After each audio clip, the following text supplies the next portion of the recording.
ರಾಜಸ್ಥಾನದ ಅಜ್ಮೀರ್ ದರ್ಗಾ ಮೂಲತಃ ಶಿವನ ದೇವಾಲಯ.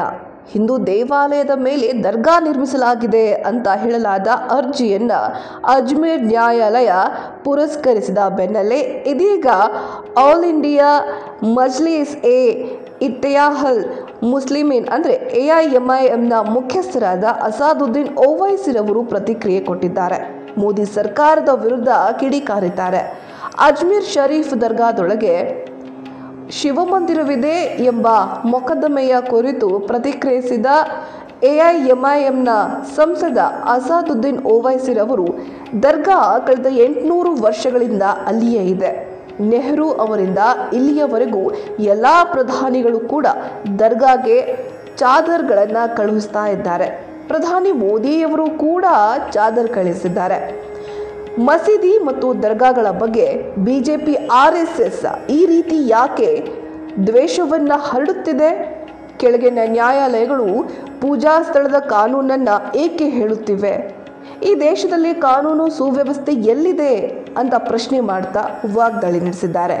ಇದಕ್ಕೂ ಮೊದಲು ಸಾಮಾಜಿಕ ಜಾಲತಾಣ ಪ್ಲಾಟ್ಫಾರ್ಮ್ ಆಗಿರುವಂತಹ Xನಲ್ಲಿ ಪೋಸ್ಟ್ ಮಾಡಿರುವ ಅಸಾದುದ್ದೀನ್ ಓವೈಸಿ ನ್ಯಾಯಾಲಯದ ಆದೇಶದ ಬಳಿಕ ಸಾಮಾಜಿಕ ಜಾಲತಾಣಗಳಲ್ಲಿ ಪ್ರಶ್ನೆಗಳನ್ನು ಎತ್ತಿದ್ದಾರೆ. ಹಿಂದುತ್ವ ವ್ಯವಸ್ಥೆಯ ಅಜೆಂಡಾವನ್ನು ಈಡೇರಿಸೋದಕ್ಕೆ ಕಾನೂನು ಮತ್ತು ಸಂವಿಧಾನವನ್ನು ಗಾಳಿಗೆ ತೂರಲಾಗ್ತಾ ಇದೆ. ಸುಲ್ತಾನ್ ಹಿಂದ್ ಖ್ವಾಜಾ ಮೊಯಿನುದ್ದೀನ್ ಚಿಶ್ತಿ ಅಥವಾ ರಹಮತುಲ್ಲಾ ಅನ್ನಂತವರು ಭಾರತದ ಮುಸ್ಲಿಮರ ಪ್ರಮುಖ ಔಲಿಯಾ ಇಕ್ರಾಮ್ಗಳಲ್ಲಿ ಒಬ್ಬರು. ಜನರು ಶತಮಾನಗಳಿಂದಲೂ ಕೂಡ ಅವರ ಮಾದರಿಯನ್ನು ಅನುಸರಿಸ್ತಾ ಇದ್ದಾರೆ ಮತ್ತು ಅದನ್ನು ಮುಂದುವರಿಸ್ತಾರೆ. ಇನ್ಯಾ ಅಲ್ಲ, ಅನೇಕ ರಾಜರು, ಮಹಾರಾಜರು, ಚಕ್ರವರ್ತಿಗಳು ಬಂದು ಹೋಗಿದ್ದಾರೆ. ಆದರೆ ಖ್ವಾಜಾ ಅಜ್ಮೀರಿ ನಗರದಲ್ಲಿ ಇನ್ನೂ ಕೂಡ ಜನವಸತಿ ಇದೆ. 1991ರ ಪೂಜಾ ಸ್ಥಳಗಳ ಕಾಯ್ದೆಯು ಯಾವುದೇ ಪೂಜಾ ಸ್ಥಳದ ಧಾರ್ಮಿಕ ಗುರುತನ್ನು ಬದಲಾಯಿಸಲಾಗುವುದಿಲ್ಲ ಅಥವಾ ಈ ಪ್ರಕರಣಗಳನ್ನು ನ್ಯಾಯಾಲಯದಲ್ಲಿ ವಿಚಾರಣೆ ನಡೆಸುವುದಿಲ್ಲ ಅಂತ ಸ್ಪಷ್ಟವಾಗಿ ಹೇಳುತ್ತೆ. 1991ರ ಕಾಯ್ದೆಯನ್ನು ಜಾರಿಗೊಳಿಸುವುದು ನ್ಯಾಯಾಲಯಗಳ ಕಾನೂನು ಕರ್ತವ್ಯವಾಗಿದೆ.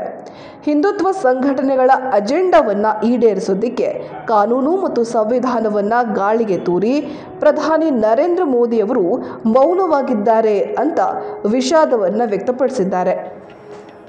ಇಷ್ಟಕ್ಕೂ ಏನಿದು ವಿವಾದ ಅಂತ ನೋಡೋದಾದರೆ, ಹಿಂದೂ ಸೇನೆಯ ರಾಷ್ಟ್ರೀಯ ಅಧ್ಯಕ್ಷ ವಿಷ್ಣು ಗುಪ್ತಾ ಅವರವರು ಒಂದು ಆರೋಪವನ್ನು ಮಾಡಿದ್ದಾರೆ. ಹಾಗಾದರೆ ಏನದು ಆರೋಪ? ಇದೀಗ ನೋಡೋಣ.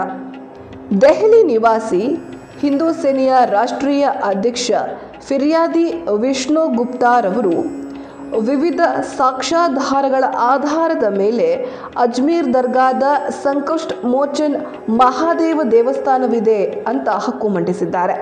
ಈ ಪ್ರಕರಣದ ವಿಚಾರಣೆಯನ್ನು ನಡೆಸಲಾಗಿದೆ. ನ್ಯಾಯಾಲಯದಲ್ಲಿ ಬುಧವಾರ ವಿಚಾರಣೆ ನಡೆದಿತ್ತು. ಮೊಕದ್ದಮೆಯನ್ನು ಸ್ವೀಕರಿಸಿದ ನ್ಯಾಯಾಲಯವು ದರ್ಗಾ ಸಮಿತಿ ಮತ್ತು ಅಲ್ಪಸಂಖ್ಯಾತ ವ್ಯವಹಾರಗಳು ಮತ್ತು ಭಾರತೀಯ ಪುರಾತತ್ವ ಸರ್ವೇಕ್ಷಣಾ ಇಲಾಖೆಗೆ ನೋಟಿಸ್ ನೀಡಲು ಆದೇಶವನ್ನು ಹೊರಡಿಸಲು ನಿರ್ಧರಿಸಿತು. ಇದಾದ ಬಳಿಕ ನ್ಯಾಯಾಲಯ ಡಿಸೆಂಬರ್ 20ಕ್ಕೆ ವಿಚಾರಣೆಯನ್ನು ನಿಗದಿಪಡಿಸಿದೆ.